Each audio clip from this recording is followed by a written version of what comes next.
ಅವ್ರು ಹೇಳಿದ್ರು ನಟನ ಮತ್ತು ನಿರ್ದೇಶಕನ ಮತ್ತು ನಿರ್ಮಾಪಕರ ಮೊದಲನೇ ಸಿನಿಮಾ ಅಂತ. ಅದು ನಂಬರಲ್ಲಿ ಹೌದು ಫಸ್ಟ್ ಸಿನಿಮಾ ಅಂತ, ಬಟ್ ನಮಗೆ ಪ್ರತಿ ಕೆಲಸನೂ ಹೊಸದು ಮತ್ತು ಆಗ್ತಾನೆ ಶುರು ಆಗುತ್ತೆ. ಹಾಗಾಗಿ ನಮಗೆ ಎಲ್ಲ ಅನುಭವನೂ ಫ್ರೆಶ್ ಆಗಿ ಆಗ್ತಿರುತ್ತೆ.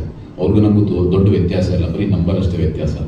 ಯಾಕೆಂದರೆ ನಮಗೆ ನಟರಿಗಿರ್ಬೋದು ಅಥವಾ ಎಲ್ಲರಿಗೂ ಇರ್ಬೋದು, ಯಾವುದೇ ಒಂದು ಸಿನಿಮಾ ಯಾವುದೇ ಪ್ರಾಜೆಕ್ಟ್ ಆಗಲಿ, ಅದು ನಮಗೆ ಮುಂದಿನ ಕೆಲಸಕ್ಕೆ ಒಂದು ಬಯೋಡೇಟಾ ಇದ್ದಾಗೆ. ಸರ್ ನಾವು ಈ ಸಿನಿಮಾದಲ್ಲಿ ನೋಡಿ ಸರ್ ಈಗ ಮಾಡಿದ್ದೀವಿ, ನಮ್ಗೆ ಚಾನ್ಸ್ ಕೊಡಿ ಅಂತ ಕೇಳೋಕ್ಕೋ, ಅಥವಾ ಅವರೇ ನಮ್ಮನ್ನು ನೋಡಿ ಆ ಸಿನಿಮಾದಲ್ಲಿ ಚೆನ್ನಾಗಿ ಮಾಡಿದ್ದಾರೆ ಅಂತ ಹೇಳಿ ಚಾನ್ಸ್ ಕೊಡೋಕ್ಕೋ ಒಂದು ಸರ್ಟಿಫಿಕೇಟ್ ಇದು. ಹಾಗಾಗಿ ನಮ್ಗೆ ಆ ಭಯ ಯಾವಾಗಲೂ ಇರುತ್ತೆ, ಹಾಗೆ ಒಂದು ಜವಾಬ್ದಾರಿ ಕೂಡ ಇರುತ್ತೆ. ಓಕೆ, ಮುಕುಂದ್ ರಾಮಸ್ವಾಮಿ ಹೊಸದಾಗಿ ನಾಯಕ ನಟ ಪರಿಚಯ ಆಗ್ತದೆ ಕನ್ನಡ ಜಗತ್ತಿಗೆ. ವೆಲ್ಕಮ್ ಮುಕುಂದ್, ಒಳ್ಳೆಯದಾಗಲಿ ನಿಮಗೆ. ಆ್ಯಂಡ್ ಕೃತ್ವಿಕ್, ನಾನು ಹೊಯ್ಸಳ ಸಿನಿಮಾದಲ್ಲಿ ಅವರು ಅಸೋಸಿಯೇಟಾಗಿ ಕೆಲಸ ಮಾಡಿದ್ರು, ಅವ್ರ ಜೊತೆ ಕೆಲಸ ಮಾಡಿದ್ದೆ. ಫಸ್ಟ್ ಟೈಮ್ ನಿರ್ದೇಶನ ಮಾಡ್ತಾ ಇದ್ದಾರೆ, ಅವ್ರಿಗೂ ಕೂಡ ಒಳ್ಳೆಯದಾಗಲಿ. ನಮ್ಮ Manjunath sir first time cinema produce ಮಾಡಿದ್ದೀರಿ, ಒಳ್ಳೆಯದಾಗಲಿ ನಿಮಗೆ. ಇನ್ನೂ 100 ಚಿತ್ರಗಳು ಬರಲಿ, ಅದರಲ್ಲಿ ಅಟ್ಲೀಸ್ಟ್ 90 ಸಿನಿಮಾದಲ್ಲಿ ನಂಗೊಂದು ಆ್ಯಕ್ಟ್ ಮಾಡೋಕ್ಕೆ ಚಾನ್ಸ್ ಸಿಗಲಿ. ಆ್ಯಂಡ್ ಸಿನಿಮಾ ಬಗ್ಗೆ ಈಗಲೇ ಹೇಳೋದು ಬೇಡ, ಇನ್ನೂ ಸುಮಾರು ಹಾದಿಯನ್ನು ಸವಿಸೋದಿದೆ. ಇನ್ನೂ ಒಂದು 15 ದಿವಸದಾದ್ಮೇಲೆ ಇನ್ನೊಂದು ಅಚ್ಚರಿ ಬರುತ್ತೆ, ಇನ್ನೊಂದು 30 ದಿವಸ ಆದಮೇಲೆ ಇನ್ನೊಂದು ಅಚ್ಚರಿ ಬರುತ್ತೆ. ಬಟ್ ಒಂದು ಸುಮ್ಮನೆ ಸೂಕ್ಷ್ಮವಾಗಿ ಹೇಳಬೇಕು ಅಂತ ಹೇಳಿದ್ರೆ, ಈ ದಿಲ್ವಾಲೆ ದುಲ್ಹನಿಯಾ ಲೇ ಜಾಯೇಂಗೆಯಲ್ಲಿ ಅನುಪಮ್ ಖೇರ್ ಶಾರುಖ್ ಖಾನ್ ಒಂದು ಒಳ್ಳೆ ಒಂದು ಮಾತು ಹೇಳ್ತಾನೆ, ಮೊಹಬ್ಬತ್ ಕಾ ನಾಮ್ ಕಲ್ಬಿ ಮೊಹಬ್ಬತ್ ಬೇಟಾ ಆಜ್ ಬಿ ಹೇ ಅವ್ರ ಕಲ್ಬಿ ಮೊಹಬ್ಬತ್ ಬಿ रहेगा ಅಂತ. ಸೊ ಈ ಲವ್ ಅನ್ನೋ ಒಂದು ಕಾನ್ಸೆಪ್ಟ್ ಇದೆಯಲ್ಲ, ಇದು ಯಾವತ್ತೂ ಸಾಯದೇ ಇರೋಂಥ ಒಂದು ಕಾನ್ಸೆಪ್ಟ್. ಅಂದರೆ ಎಷ್ಟೇ ಫೈಟಿಂಗ್ ಸಿನಿಮಾಗಳು ಬರಲಿ ಅಥವಾ ಏನೇ ಒಂದು ಸಸ್ಪೆನ್ಸ್ ಸಿನಿಮಾಗಳು ಬರಲಿ, ಇದು ಮಾತ್ರ ಶಾಶ್ವತವಾಗಿರುತ್ತೆ. ಟೀಸರ್ ನೋಡಿ ನನಗೆ ತುಂಬ ಖುಷಿ ಆಯಿತು. ಪೃಥ್ವಿ ತುಂಬ ಚೆನ್ನಾಗಿ, ನಾನು Mukund you look so nice, 3 ಶೇಡ್ಸಲ್ಲಿ ಯು ರಿಲಿ ವೆರಿ ಗುಡ್. ಇದು ಹೊಸೊಬ್ರ ತಂಡ, ಬಟ್ ನನಗೆ ಶೂಟಿಂಗ್ ಕೆಲಸ ಮಾಡ್ತಿರ್ಬೇಕಾದ್ರೆ ಹೊಸೊಬ್ರ ಅಂತ ಅನಿಸ್ಲೇ ಇಲ್ಲ. ಅಷ್ಟು ಚೆನ್ನಾಗಿ ನಮಗೆ ಪೃಥ್ವಿ ಡೈರೆಕ್ಷನ್ ಮಾಡ್ತಿದ್ರು. ಇನ್ ಎವ್ರಿಥಿಂಗ್, ಪ್ರೊಡಕ್ಷನ್ ವೈಸು ಅಷ್ಟೇ. ಮಂಜುನಾಥ್, ಥ್ಯಾಂಕ್ ಯು ಸರ್, ತುಂಬ ಚೆನ್ನಾಗಿದೆ ಪ್ರೊಡಕ್ಷನ್ ಹೌಸು. ಒಳ್ಳೇದಾಗಲಿ ಅಂತ ನಾನು ಹಾರೈಸ್ತೇನೆ. ಇದರಲ್ಲಿ ನನ್ನ ಪಾತ್ರ ಬಗ್ಗೆ ಹೇಳಬೇಕು ಅಂದರೆ, ನನ್ನ ಮಗಳ ಸ್ಥಾನನ ನಮ್ಮ ಮುಕುಂದ್ ಮಗನಾಗಿ ತುಂಬ್ತಾನೆ. ತುಂಬ ಚೆನ್ನಾಗಿದೆ. ಇದರಲ್ಲಿ ನಾನು ಕ್ರಿಶ್ಚಿಯನ್ ಪಾತ್ರ ಫಸ್ಟ್ ಟೈಮ್ ಮಾಡಿರೋದು ಕ್ರಿಶ್ಚಿಯನ್ ಆಗಿ. ಥ್ಯಾಂಕ್ ಯು ವಿತ್ ಒಂದು ಕ್ರಿಶ್ಚಿಯನ್ ಪಾತ್ರ ಕೊಟ್ಟೋದಕ್ಕೆ ಪೃಥ್ವಿಗೆ. ಮುಕುಂದ್ ಬಗ್ಗೆ ಹೇಳಬೇಕು ಅಂದರೆ, as to be very grateful to his father. ಅವ್ರ ಅಪ್ಪ ನಮ್ಮ ಮನೆಗೆ ಬಂದಾಗ ಮೊನ್ನೆ ನಾನು ಲಾಂಚ್ ಮಾಡ್ತಾ ಇದ್ದೀವಿ ಅಂತ ಹೇಳಿದಾಗ ತುಂಬ ಖುಷಿ ಆಯಿತು. ಯೂಶಲಿ ಅಪ್ಪಂದಿರು ಮಕ್ಕಳ ಬಗ್ಗೆ ತುಂಬ ಕನಸು ಕಂಡಿರ್ತಾರೆ. ಸೊ ಆ ಒಂದು ಅವ್ರ ಕನಸನ್ನ ಬದಗಿಟ್ಟು ಮಗನ ಕನಸನ್ನ ನೆನ್ಸು ಮಾಡೋಕ್ಕೆ ಕೊಟ್ಟಿದ್ದಾರೆ. ಒಳ್ಳೇದಾಗಲಿ ಅಂತ ನಾನು ಹಾರೈಸ್ತೀನಿ. ತುಂಬ ಒಳ್ಳೆಯ ಜನ ಆ್ಯಕ್ಚುಲಿ. ಮೇಡಮ್ ನೀವು ಅಷ್ಟೇ. ನಾನು ಶೂಟಿಂಗಲ್ಲಿ ಸುಮ್ಮನೆ ಅವ್ರನ್ನ ನನ್ನ ಜೊತೆ ಇದ್ದಾಗ ಯಾರೊಬ್ಬರು ಅನ್ನೋನ್ ಲೇಡಿ ಬಂದಿದ್ರು. ನಾನು ಇವರು ಆರ್ಟಿಸ್ಟ್ ಅಂತ ಹೇಳಿದಕ್ಕೆ ಅವರು ಫುಲ್ ಫೋಟೋನ ತಗೋತಿದ್ರು. ಹಂಗೆ ಒಂಥರ ಸ್ವೀಟ್ ಮೆಮೊರೀಸ್. ಚೆನ್ನಾಗಿತ್ತು. ಈ ಚಿತ್ರಕ್ಕೆ ಒಳ್ಳೇದಾಗಲಿ, ಹೊಸೊಬ್ಬರು ತಂಡ ಒಳ್ಳೇದಾಗಲಿ, ಸಪೋರ್ಟ್ ಮಾಡಿ ಅಂತ ನಾನು ಕೇಳ್ಕೊತೀನಿ. ಇಡೀ ತಂಡಕ್ಕೆ ಗುಡ್ ಲಕ್. ಈಗ ಏನು ಮಾತಾಡಬೇಕು ಅಂತ ಗೊತ್ತಿಲ್ಲ. ಮೊದಲನೇದಾಗಿ ನನ್ನ ಮಗ ಹುಟ್ಟಿದಾಗಿನಿಂದ ಇದು ಕನಸು, ಸಿನಿಮಾ ತೆಗಿಬೇಕು. ನಾನು 18 ವರ್ಷ 25 ವರ್ಷದಲ್ಲೇ ನಾನು ಸಿನಿಮಾ ಮಾಡಬೇಕು ಅಂತ ಮನಸ್ಸಲ್ಲಿತ್ತು. ಓಡಾಡದೆ ಕೂಡ ಸಿನಿಮಾ ತೆಗಿಯೋಕ್ಕಾಗಲಿಲ್ಲ. ಯಾಕಂದರೆ ನನಗೆ ಅಷ್ಟೊಂದು ಅನುಕೂಲಗಳಿರಲಿಲ್ಲ ಆಗ. ಬಟ್ ನನ್ನ ಮಗ ನನ್ನ ಹೊಟ್ಟೆಯಲ್ಲಿ ಹುಟ್ಟಿದಾಗ 7 ವರ್ಷದಿಂದನೂ ಸಿನಿಮಾ ಮಾಡಬೇಕು ಅಂತ ಅವನು ಬರೀ ಸಿನಿಮಾಗೆ ಬಂದು ಚಾಲೆಂಜ್ ಆಗಿ ತಗೊಂಡು ಇದು ಸಿನಿಮಾ ಆಗಿ ಬಂದಿದೆ. ಅದರಲ್ಲೂ ಕೂಡ ಒಂದು NR ಸಂಸ್ಥೆ ಅನ್ನೋದು ಹುಟ್ಟಾಕಬೇಕು. N ಅಂದರೆ ನೀಲೇರಿ, R ಅಂದರೆ ನಮ್ಮ ತಂದೆ ಹೆಸರು ರಾಮಸ್ವಾಮಿ. ಸ್ವಲ್ಪ ಹೆಸರಿರ್ತಕ್ಕಂಥ ನಮ್ಮ ತಂದೆ, ಅವರ ಹೆಸರನ್ನು ಉಳಿಸ್ಬೇಕು ಅಂತೇಳಿ ಅನೇಕ ಡೈರೆಕ್ಟರ್ಗಳು ಅನೇಕ ಕಥೆಗಳನ್ನು ಹೇಳಿದ್ರು. ಬಟ್ ಆ ಸಂಸ್ಥೆಗೆ ಒಳ್ಳೆ ಕಥೆಯನ್ನು ಫಸ್ಟ್ ಕೊಡಬೇಕು ಅಂತ ಉದ್ದೇಶ ಇಟ್ಕೊಂಡು ಕೃತ್ವಿಕು ಮುಕುಂದು ಬಂದು ಈ ಸಿನಿಮಾ ಕಥೆಯನ್ನು ಹೇಳಿ ನನಗೆ ಒಪ್ಪಿಸಿ, ನನಗೂ ಇಷ್ಟ ಆಯಿತು. ತುಂಬ ಅದ್ಭುತವಾಗಿ ಸಿನಿಮಾ ಬಂದಿದೆ, ನೋಡಿದ್ದೀನಿ ಕೂಡ. ಬಟ್ ನನಗೂ ತುಂಬ ಖುಷಿ, ಯಾಕಂದರೆ ನನ್ನ ಮಗ ನನ್ನ ಕನಸನ್ನು ಈಡೇರಿಸಿದ್ದಾನೆ. ಬಟ್ ನಾನು ಸಿನಿಮಾ ಎಲ್ಲ ಕನ್ನಡ ಚಿತ್ರರಂಗ ಚಲನಚಿತ್ರಗಳು ತೆಗಿತಾನೆ, ಏನೋ ಬೇಕಾಬಿಟ್ಟಿ ಬರ್ತಾರೆ ಮಾಡ್ತಾರೆ, ಅದಕ್ಕೆ ಜೀವ ತುಂಬಲ್ಲ, ಇಲ್ಲ ಏನೋ ಕೊರತೆ ಮಾಡಿ ಹೋಗ್ತಾರೆ. ಆದರೆ ಈ ಸಿನಿಮಾಗೆ ಯಾರೇ ನಮ್ಮದು ಟೆಕ್ನಿಷಿಯನ್ಸ್, ಎಲ್ಲ ಟೆಕ್ನಿಷಿಯನ್ಸ್ ಇರ್ಬೋದು, ಯಾರಿಗೂ ನಾನು ಒಂದು ಸ್ವಲ್ಪನೂ ತೊಂದರೆ ಮಾಡಿಲ್ಲ, ತೊಂದರೆ ಮಾಡಿಕೊಡ್ದು ಒಳ್ಳೆ ರೀತಿಯಲ್ಲೇ ನಡಿಬೇಕು ಸಿನಿಮಾ, ಯಾರಿಗೂ ನನ್ನಿಂದ ತೊಂದರೆ ಆಗ್ಕೊಡ್ದು, ನಮಗೂ ಅವರಿಂದ ತೊಂದರೆ ಆಗ್ಕೊಡ್ದು ಅನ್ನೋ ಉದ್ದೇಶದಿಂದ ಈ ಸಿನಿಮಾ ಆಯಿತು. ತುಂಬ ಚೆನ್ನಾಗಿ, ತುಂಬ ಅದ್ಭುತವಾಗಿ, ಏನೂ ತೊಂದರೆ ಇಲ್ದಿರ ಸಿನಿಮಾ ಮುಗಿದಿದೆ. ನಮಸ್ಕಾರ. ಲವ್ ಸೀಸನ್ಸ್ ನೀವು ಟೈಟಲ್ ನೋಡಿದ್ರೆ ಅರ್ಥ ಆಗುತ್ತೆ. 3 ಜನ ಹೀರೋಗಳು ಕೂಡ ಇದ್ದಾರೆ. 3 ಸೀಸನ್ ಕತೆ ಅಂತ ಹೇಳ್ಬೋದು. ಇದೊಂದು ಲವ್ ಸ್ಟೋರಿ ಜೊತೆಲಿ ಸೋಷಿಯಲ್ ಡ್ರಾಮಾ ಇದೊಂದು ಸಿನಿಮಾ. ಒಳ್ಳೆ ಎಂಟರ್ಟೈನ್ಮೆಂಟ್ ಇದೆ ಸಿನಿಮಾದಲ್ಲಿ. ಎಲ್ಲಕ್ಕಿಂತ ವಿಶೇಷವಾಗಿ ಹೇಳ್ಬೇಕಂದ್ರೆ ಕೃತ್ವಿಕ್ ಡೈರೆಕ್ಟರ್ ತುಂಬ ಪ್ಯಾಷನೇಟ್ ಹುಡುಗ. ಜೊತೆಲಿ ನೋಡಿದ್ರೆ ಏನೋ ಕಾಲೇಜ್ದು ಇನ್ನೂ ಕಂಪ್ಲೀಟ್ ಆಗಿದ್ದಾರೆ, ಕಾಲೇಜ್ನಲ್ಲಿ ಇರಬೇಕು ಅನ್ನೋ ಥರ ಒಂದು ಬಾಡಿ ಲ್ಯಾಂಗ್ವೇಜ್ ಇದೆ ಅವ್ರದ್ದು. ಬಟ್ ತುಂಬ ಮೆಚ್ಯೂರ್ ಆಗಿದ್ದಾರೆ. ಸಿನಿಮಾ ವಿಷಯದಲ್ಲಿ ಬಂದಾಗ ಸುಮಾರು ಸಿನಿಮಾಗಳಿಗೆ ಕೆಲಸನೂ ಮಾಡಿದ್ದಾರೆ ದೊಡ್ಡ ದೊಡ್ಡ ಬ್ಯಾನರ್ಗಳಲ್ಲಿ. ತುಂಬ ಅಂದರೆ ನೀವು ಯೋಚನೆ ಬುದ್ಧಿವಂತಿಕೆಯಿಂದ ತುಂಬ ಮೆಚ್ಯೂರ್ ಆಗಿದ್ದಾರೆ ಡೈರೆಕ್ಟರ್. ಮತ್ತು ಸ್ಪೆಷಲ್ ಆಗಿ ಹೇಳ್ಬೇಕಂದ್ರೆ ನಮ್ಮದು ಮಂಜುನಾಥ್ ಸರ್ ಬಗ್ಗೆ ನಾನೊಂದು ಆಲ್ಮೋಸ್ಟ್ 50 ಸಿನಿಮಾ ಆಗ್ತಾ ಬಂತು. One of the best producer sir Manjunath sir ಅಂದರೆ ನಮ್ಮ ಕ್ಯಾರಿಯರಲ್ಲಿ 50 ಪ್ರೊಡ್ಯೂಸರ್ಗಳಲ್ಲಿ ನೋಡೋದ್ರಲ್ಲಿ one of the few of the best ಪ್ರೊಡ್ಯೂಸರ್ಗಳಲ್ಲಿ ಒಬ್ಬರು. ನಮ್ದು ಏನೇ ಕೆಲಸ ಇದ್ರು ಫಸ್ಟ್ ಸ್ಟಾರ್ಟಿಂಗ್ ಏನಾಯ್ತು ಅಡ್ವಾನ್ಸ್ ಕೊಟ್ಟರು ನಮಗೆ. ಆನಂತರ ಕಂಪೋಸಿಷನ್ ಶುರು ಮಾಡಿದ್ವಿ. ಪೇಮೆಂಟ್ಗಳು ನಾ ಕೇಳೋಕ್ಕಿಂತ ಮುಂಚೆ ಕೊಟ್ಟರು. ಆನಂತರ ರೀರೇಕಡಿಂಗ್ ವಿಷಯ ಬಂತು. ಸರ್ ಯಾವಾಗ ಶುರು ಮಾಡ್ತಿದ್ದಾರೆ? ಶುರು ಮಾಡ್ತೀವಿ ಸರ್ ಇನ್ನೊಂದು ವಾರ. ಡೈರೆಕ್ಟರ್ ಸ್ವಲ್ಪ ಕರೆಕ್ಷನ್ಸ್ ಇದೆ ಅಂತ ಹೇಳಿದ್ರೆ, ಸ್ವಲ್ಪ ಎಡಿಟಿಂಗ್ ವರ್ಕ್ ಇದೆ, ಮತ್ತು ಪೇಮೆಂಟ್ ತೊಗೊಂಡು ಹೋಗ್ಬಿಡಿ ಸರ್ ಅಂದರು. ಸರ್ ಕೆಲಸ ಶುರು ಆಗಲಿ ತೊಗೊಳ್ತೀನಿ, ನಾನು ಡೇಟ್ ಫಿಕ್ಸ್ ಆಗಲಿ, ಇನ್ನೂ ಪ್ರೋಗ್ರಾಮ್ಗಳೆಲ್ಲ ಹೈಕ್ ಮಾಡಬೇಕು. ಈ ಟೈಟಲ್ ನೋಡ್ತಾ ಇದ್ದಾಗ ನನಗೆ ಜೈನ್ ಸರ್ ಒಂದು ಹಾಡು ನೆನಪಾಗುತ್ತೆ. ಮಿಂಚಾಗಿ ನೀನು ಬರಲು ನಿಂತಲ್ಲಿಯೇ ಮಳೆಗಾಲ, ಬೆಚ್ಚಗೆ ನೀ ಜೊತೆಗಿರಲು ಕೂತಲ್ಲಿಯೇ ಚಳಿಗಾಲ, ವಿರಹದ ಬೇಗೆ ಸುಡಲು ಎದೆಯಲ್ಲಿ ಬೇಸಿಗೆ ಕಾಲ ಅಂತ.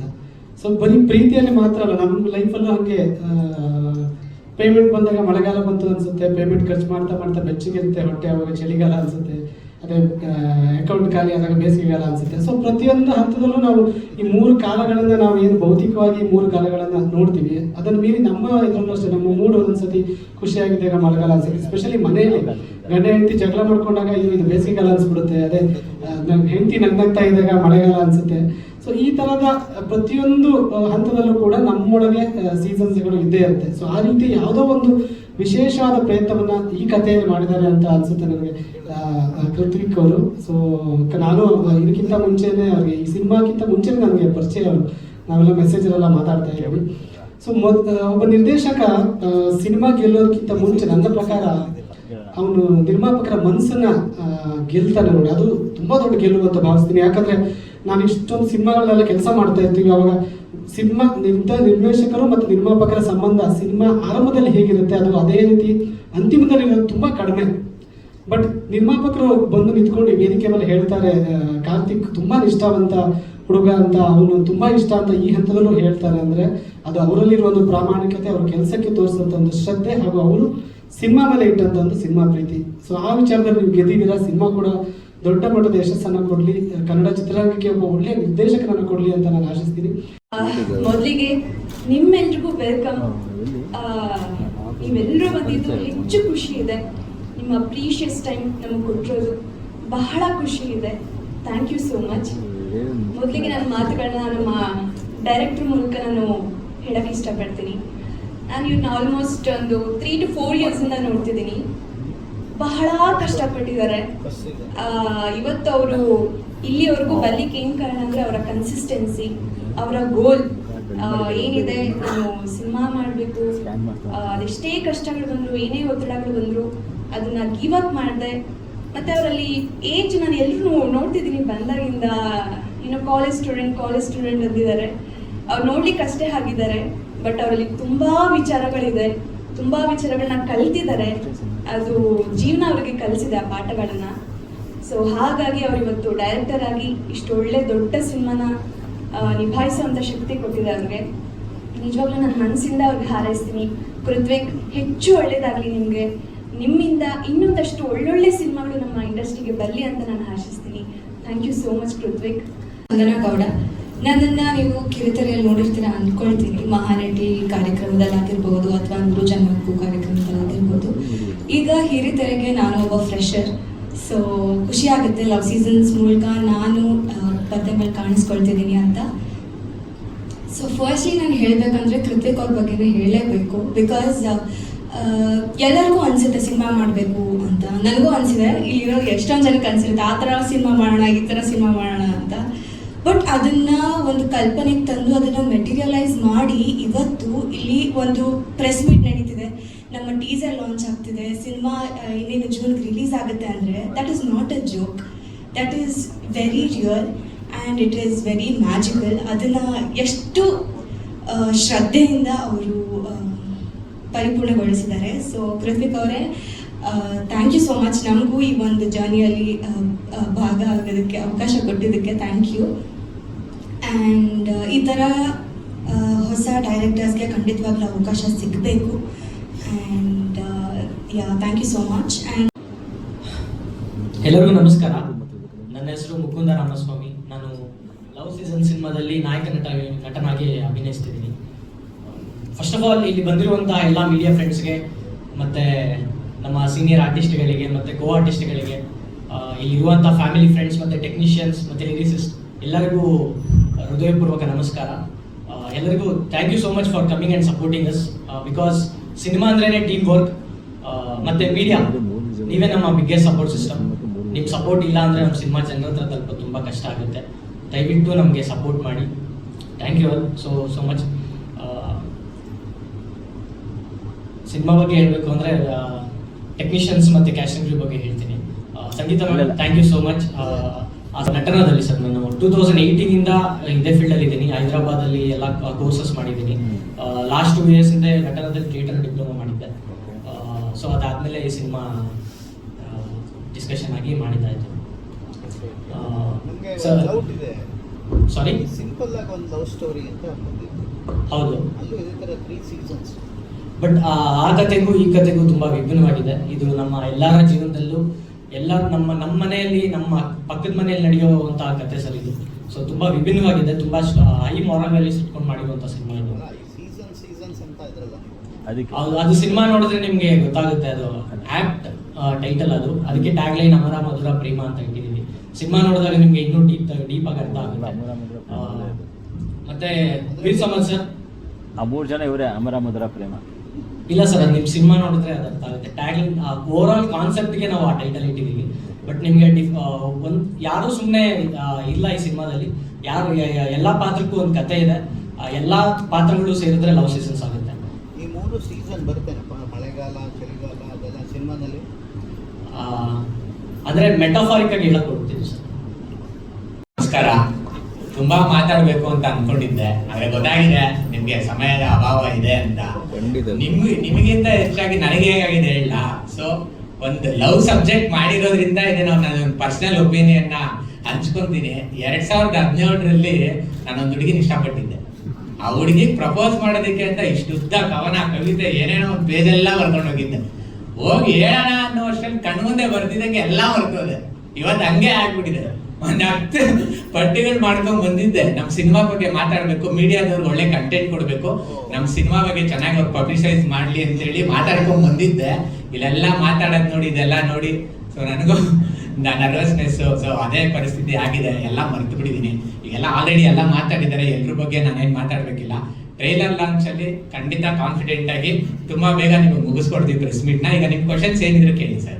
ಸಿನಿಮಾ ನೋಡಿ, ಇದರಲ್ಲಿ ಏನೇನ್ ಪಾತ್ರಗಳು ಬರುತ್ತೆ, ಆ ಪಾತ್ರಗಳಲ್ಲಿ ಏನೇನು ಒಳ್ಳೆತನ ಇದೆ ಅದು ನಾನು ಹಂಗೆ ಯೋಚನೆ ಮಾಡೋದು, ನಾನು ಹಂಗೆ ಬದುಕಬೇಕು ಅಂತ ಆಸೆ ಇಟ್ಕೊಂಡಿದ್ದೀನಿ. ಸಮಾಜನೂ ಅದಕ್ಕೆ ನಮ್ಗೆ ಅವಕಾಶ ಮಾಡ್ಕೊಡುತ್ತೆ ಅಂತ ಅನ್ಕೊಂಡಿದ್ದೀನಿ. ನೋಡೋಣ. ನೀವು ಈ ಸಿನಿಮಾನ ನೋಡಿದ್ರೆ ನೀವು ಕೃತ್ವಿಕ್ ಅಂತ ಆಗ್ತಾರೆ. ಚಿನ್ನನೇ ದುಬಾರಿ ಅಂತಾರೆ, ಆದ್ರೆ ಚಿನ್ನ ಅಲ್ಲ, ನಂಬಿಕೆ, ವಿಶ್ವಾಸ ಮತ್ತೆ ಪ್ರೀತಿ, ಒಳ್ಳೆತನ ಇದು ತುಂಬಾ ದುಬಾರಿ. ಇದು ನಾವು ಯಾರಲ್ಲೂ ಈಗ ಅಷ್ಟು ಸುಲಭವಾಗಿ ಎಕ್ಸ್ಪೆಕ್ಟ್ ಮಾಡೋದಕ್ಕೆ ಆಗೋದಿಲ್ಲ. ಸೊ ಈಗ ಹೆಂಗ ಆಗ್ಬಿಟ್ಟಿದೆ ಅಂದ್ರೆ, ನಾನು ಒಳ್ಳೆಯವನು, ನಾನು ಒಳ್ಳೆ ರೀತಿ ನಡ್ಕೊಂಡ್ರೆ ನನ್ನ ಡೌಟ್ ಪಡ್ತಾರೆ. ಓ ಇವನೇನ್ ಗುರು ಇಷ್ಟೊಂದು ಒಳ್ಳೆಯವನ, ಹಿಂಗ್ ಬಿಹೇವ್ ಮಾಡ್ತಾನೆ ಅಂದ್ರೆ ಒಳ್ಳೆತನನೇ ಜನ ಡೌಟ್ ಅಲ್ಲಿ ನೋಡ್ತಿದ್ದಾರೆ. ಸೊ ಅಷ್ಟರ ಮಟ್ಟಿಗೆ ಒಳ್ಳೆತನ ಈ ಸಮಾಜದಲ್ಲಿ ಕಣ್ಮರೆ ಆಗ್ತಿದೆ. ಸೊ ಅದು ಆಗ್ಬಾರ್ದು. ಸೊ ಇಲ್ಲಿ ಅದಾದ್ಮೇಲೆ ಈ ಲವ್ ಟುಡೇ ಮತ್ತೆ ಲವ್ ಮಾಕ್ಟೇಲ್, ಏನು ಆ ಲವ್ ಹೆಡ್ಡಿಂಗ್ ಇಟ್ಕೊಂಡು ಒಂದಷ್ಟು ಸಿನಿಮಾಗಳು ಬಂದಿದೆ. ಅದಕ್ಕಿಂತ ಒಂದು ವಿಭಿನ್ನವಾಗಿರುವಂಥದ್ದು ನಮ್ಮ ಸಿನಿಮಾ. ಈಗೇನು ಪುಟ್ಟಣ್ಣ ಕಣಗಾಲ್ ಅವರು, ಸಿದ್ಲಿಂಗಯ್ಯ ಅವರು, ಅವರೆಲ್ಲ ಒಂದು ಮಾನವೀಯ ಮೌಲ್ಯಗಳನ್ನ ಇಟ್ಕೊಂಡು ಒಂದಷ್ಟು ಮತ್ತೆ ಸೋಷಿಯಲ್ ಮೆಸೇಜ್ಗಳನ್ನ ಇಟ್ಕೊಂಡು ಬರೋದು. ಇದನ್ನೆಲ್ಲ ನೋಡಿದಾಗ ನಮಗೂ ಅನಿಸ್ತಿತ್ತು ಇವಾಗಿನ ಪರಿಸ್ಥಿತಿಯಲ್ಲಿ ಇವಾಗಿನ ಜನರೇಷನ್ ಅಲ್ಲಿ ಆ ತರದೊಂದಷ್ಟು ಸಿನಿಮಾಗಳು ಅಂಶಗಳು ಹಿಡ್ಕೊಂಡು ಬರ್ತಾರೆ, ತುಂಬಾ ಕಡಿಮೆ ಆಗಿರೋದ್ರಿಂದ ಅದನ್ನ ಮನಸ್ಸಲ್ಲಿ ಹಿಡ್ಕೊಂಡು ನಾನು ಒಂದಷ್ಟು ದೃಶ್ಯಗಳನ್ನಾಗಿರ್ಬೋದು, ಒಂದಷ್ಟು ಪಾತ್ರಗಳನ್ನಾಗಿರ್ಬೋದು ಬರ್ದಿದ್ದೀನಿ. ಖಂಡಿತ ತುಂಬಾ ಹೈ ಅಂದ್ರೆ ಹೈ ಮಾರಲ್ ವ್ಯಾಲ್ಯೂಸ್ ಇರೋದು, ಯಾರು ಹೇಳಂಗೆ ಇಲ್ಲ ಅವಾಗ ಬರ್ತಿತ್ತು ಇವಾಗ ಬರ್ತಿಲ್ಲ ಅಂತ. ಖಂಡಿತ ನಿಮ್ಮೆಲ್ರಿಗೂ ಅದು ಇಷ್ಟ ಆಗುತ್ತೆ. ಸೊ ಕೊನೆಯದಾಗ ಒಂದು ಮಾತು ಹೇಳ್ಬೇಕು ಅಂದ್ರೆ, ಬದುಕಲ್ಲಿ ವ್ಯಕ್ತಿ ಕಳ್ಕೊತೀವಿ, ವಸ್ತುಗಳನ್ನ ಕಳ್ಕೊತೀವಿ, ಬಟ್ ಬದುಕನ್ನ ಬದುಕೋದಿದೆಯಲ್ಲ ಅದನ್ನ ಯಾರು ಕಳ್ಕೋಬಾರ್ದು. ಸೊ ಅದು ಸಾಕ್ತಾನೆ ಇರಬೇಕು. ಈಗ ಇಷ್ಟು ಏನ್ ಹೇಳಿದೀನಿ ಅಷ್ಟು ಎಲಿಮೆಂಟ್ಸ್ಗಳು ಈ ಸಿನಿಮಾಲಿದೆ ಸರ್.